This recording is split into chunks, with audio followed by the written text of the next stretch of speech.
I think we have a special guest, so I'm just going to throw it over to Gavin and see what happens. Yeah, here he is. Throw up the X, 88, Dez Bryant joining you on 105.3 The Fan. And a good afternoon, sir. Thanks for jumping on with us. Hey, man. Thank you guys for having me. What you guys got going on today?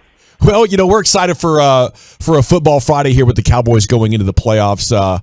How is it for you? We know you've been a big fan of this football team, obviously, before a player, as a player. How excited are you to have the Cowboys back in the playoffs? Oh, man, I'm extremely excited.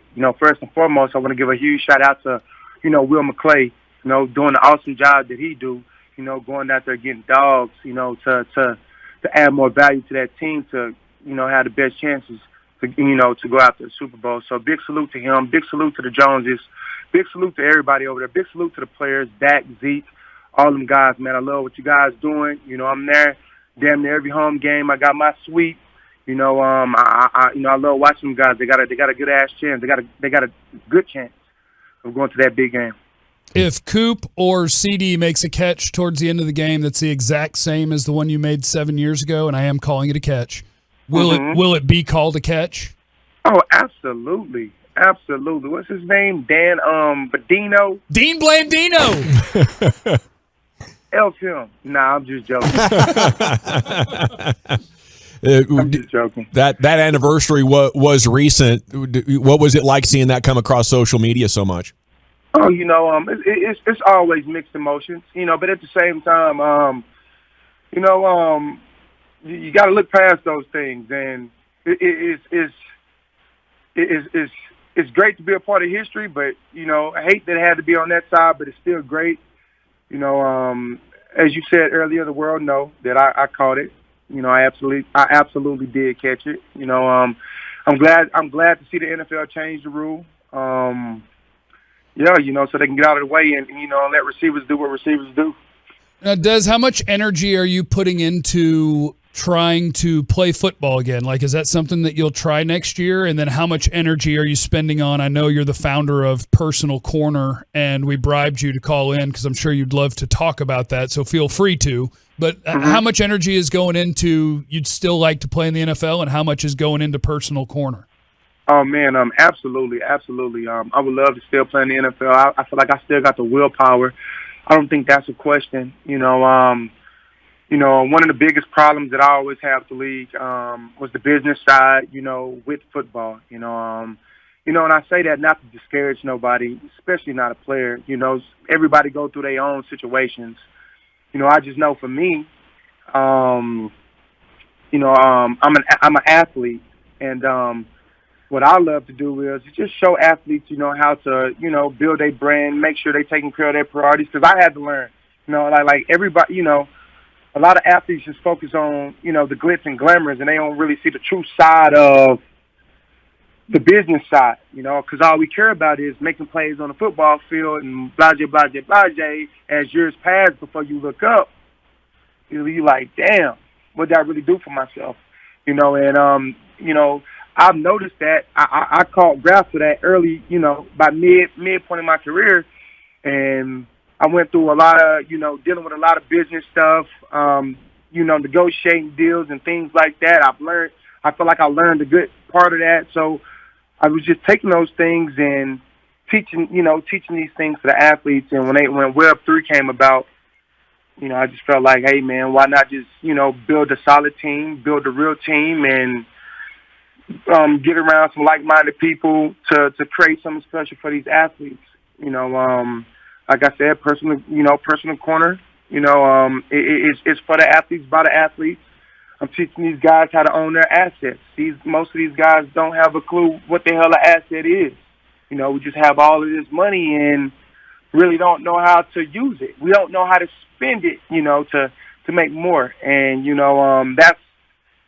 that's one of the reasons why I created it. And the second reason, I want these guys to own their IP. I want them to own their intellectual property. I want them to own anything that, anything they can own if their name associated with it. So that's one of the big reasons. That's the 500-foot view of, why I started, why why I started when it started.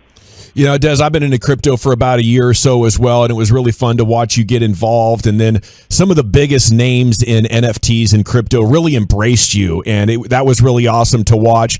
What was it for you that really hooked you at the start? What was the first project that you looked at, or the first conversation you had that was like, whoa, how this looks like something I really want to get into? I'm gonna be honest with you, man. It was just the blockchain, the understanding of blockchain. You know, Web3. You know, just ownership, and just having that opportunity to own some of you, and and I know, like I said, I'm an athlete, so I still got that athlete aura about me, you know, and I want to use that as my advantage to get these guys to, you know, to understand what the blockchain is really meant to do. You know, a lot of these NFT companies, I don't want to call it, I'm not going to call anybody out, but a lot of these NFT companies, what they do is they do these deals with these athletes. Let me give you USD dollars. Let me give you 100 to 300,000 to do your NFTs, but not give you the option to accept how you want your money. Like, a lot of these guys don't even understand what a MetaMask is. They have no clue. They don't understand. They don't know what Coinbase. They don't know any of that stuff. You know, and I ask those questions. Like, if I'm doing a deal, I want my shit in Ethereum. My bad for the cussing. You know, I want it in Solana. I want it in that. You know, I want my choice of pay. And those guys don't understand that. They just see the bright lights and I want to do that. You know, and I'm just trying to, you know, get them to understand, you know, because education is a huge part of what I'm doing too as well. You know, so. Yo, man. So the first project really was mine back in 2016, and when the blockchain came about, I was like, oh my wow, God, you know, 16. This just fell in my lap. You know, let me just implement the blockchain into something that, you know, I kind of feel like we was already creating NFTs before NFTs. We called them digital goods, and you know, I got the whole spec. I can show. You know, I'm not boosting that. I'm probably not giving you guys 10% of, you know, what's been done from 16 all the way up to now.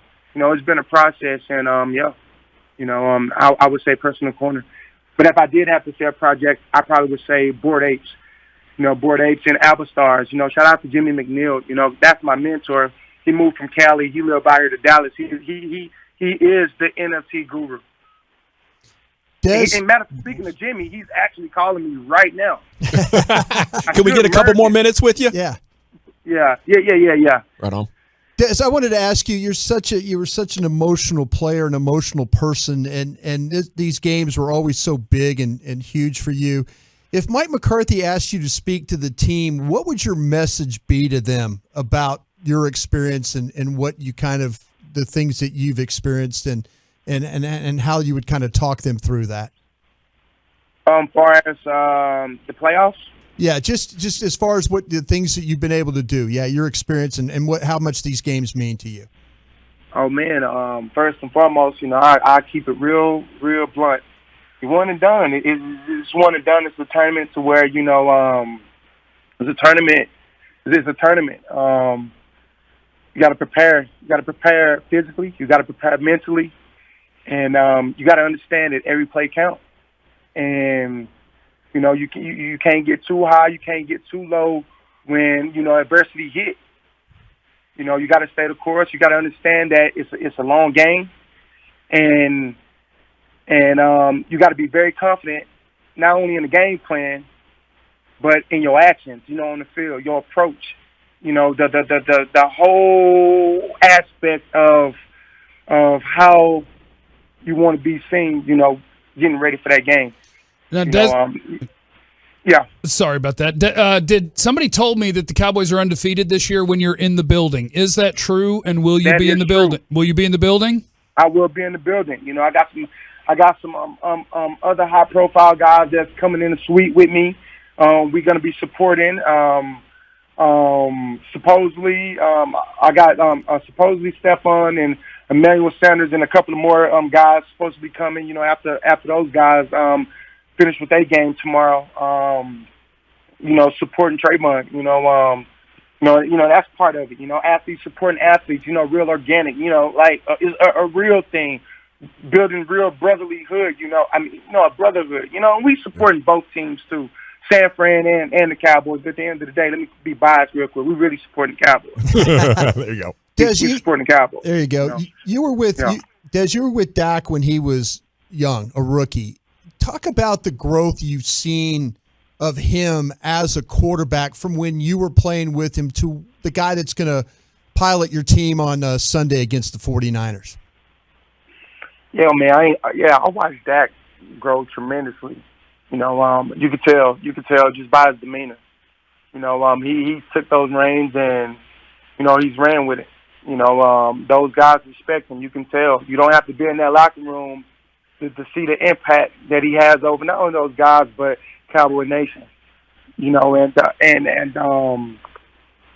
All credit to him for that. So those guys gonna go out there and play for him. Dak's still improving. Sometimes I look at him and I'd be like, damn. I'd be like, damn. I didn't think he can get better, but he's getting a lot better, and he keeps getting better, and he can only get better. He has no limit to, where he can go. And I feel like he's going to go out here, and he's going to have a good mindset, and I think he's going to really put on a show for the people. Come on, Dak, come on, move us to the next round. Let's go.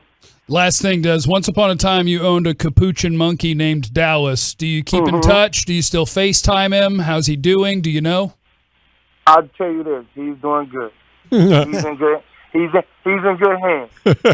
Any plans to make an NFT out of him? The apes are popular. Oh man! See, look, thank you for that idea. Man. You got it, buddy. I'll be first in line with my MetaMask. I really didn't think about that. I'm gonna have to sleep on that one. Well, listen, thanks so much for checking in. Thanks for your thoughts. Best of luck to you. Do we just go to personalcorner.io or something like that to follow up on your projects? Absolutely. It's personalcorner.io. That will be our marketplace. Personal Corner NFT. That's where you go get the Juggernaut NFT. And you guys might want, and anybody that's listening, you got a MetaMask wallet. I promise you it's a great investment. I hate that I feel like I'm selling something, but I'm just out here proving a point. It's athlete ownership.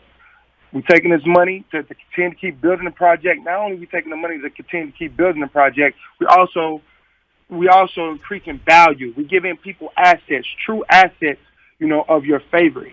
And I can speak more to that the next time you guys bring me in. Hey. This is a dope organic project, that's for the players, by the players. I love it. All sports that you love. You're doing great work there. I think it's going to be a tremendous blessing for a lot of the young players that you can reach. We'll be pulling for you and have fun on Sunday. Go Cowboys. Yes, sir. Go Cowboys. Let's get it.